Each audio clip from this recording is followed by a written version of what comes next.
തീർച്ചയായിട്ടും അംഗീകരിക്കും. ഇതൊരു ജനാധിപത്യമായിട്ടുള്ളൊരു വിധിയാണ്. തീർച്ചയായിട്ടും അംഗീകരിക്കുന്നു. പ്രതീക്ഷിച്ചിരുന്നു.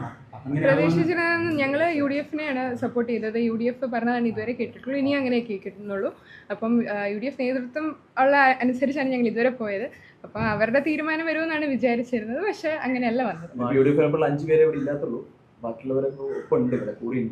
തീർച്ചയായിട്ടും ഞങ്ങളുടെ കൂടെയുള്ള കൗൺസിലേഴ്സ് ഇവരെല്ലാം UDF പറഞ്ഞ് കേട്ടല്ലേ, ഞങ്ങൾ പറഞ്ഞ് കേട്ടല്ലേ, നേതൃത്വം പറഞ്ഞ് അംഗീകരിച്ച് വന്നവരാണ് ഇവരെല്ലാവരും.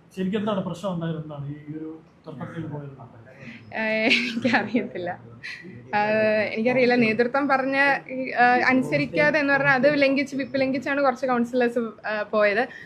അവരോട് തന്നെ ചോദിക്കണമായിരിക്കും. ഇല്ല, ഞാൻ പറയില്ല. നേതൃത്വം എപ്പോഴും ഞങ്ങളെ സപ്പോർട്ട് ചെയ്തിട്ടുണ്ട്. അല്ലെങ്കിൽ UDF-ന്റെ ബാക്കിംഗ് എപ്പോഴും എനിക്ക് കിട്ടിയിട്ടുണ്ട്. ഞാൻ എന്താ പറയുക, കൗൺസിലറായിട്ട് വന്ന ചെയർപേഴ്സൺ ഒരു വലിയ ഭാഗ്യം ലഭിച്ച ഒരാളാണ്. എനിക്ക് അവസരം ഉണ്ടാക്കി തന്നതും UDF ആണ്, അല്ലെങ്കിൽ കോൺഗ്രസ് നേതൃത്വമാണ്.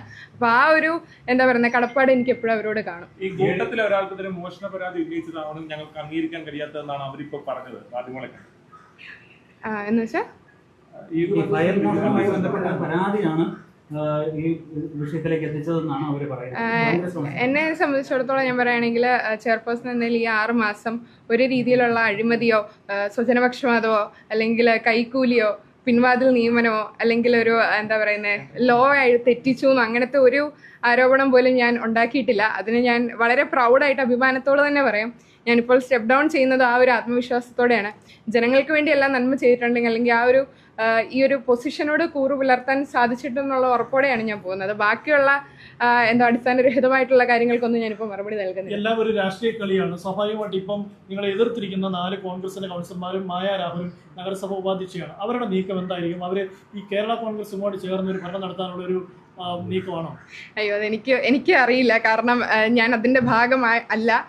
ഞാനിപ്പോൾ ഒരു കൗൺസിലറാണ്. അവരുടേതായിട്ടുള്ള തീരുമാനങ്ങൾ എനിക്ക് തോന്നുന്നു അവർ തന്നെയാണ് ഇതുവരെ തീരുമാനം എടുത്തിട്ടുള്ളത്. അത് അവരോട് തന്നെ ചോദിക്കണമായിരിക്കും. മുന്നോട്ട് തീർച്ചയായിട്ടും ഞാനൊരു കൗൺസിലറാണ്. 5 വർഷത്തേക്ക് ഒരു കൗൺസിലറാണ്. അത് നല്ല രീതിയിൽ മുന്നോട്ട് പോകണം. തീർച്ചയായിട്ടും എൻ്റെ പഠനം കണ്ടിന്യൂ ചെയ്യണം. എക്സാം ഒക്കെ എഴുതണം. അപ്പോൾ അങ്ങനത്തെ പ്ലാൻസ് ഒക്കെയാണ് ഇപ്പോൾ നിലവിലുള്ളത്.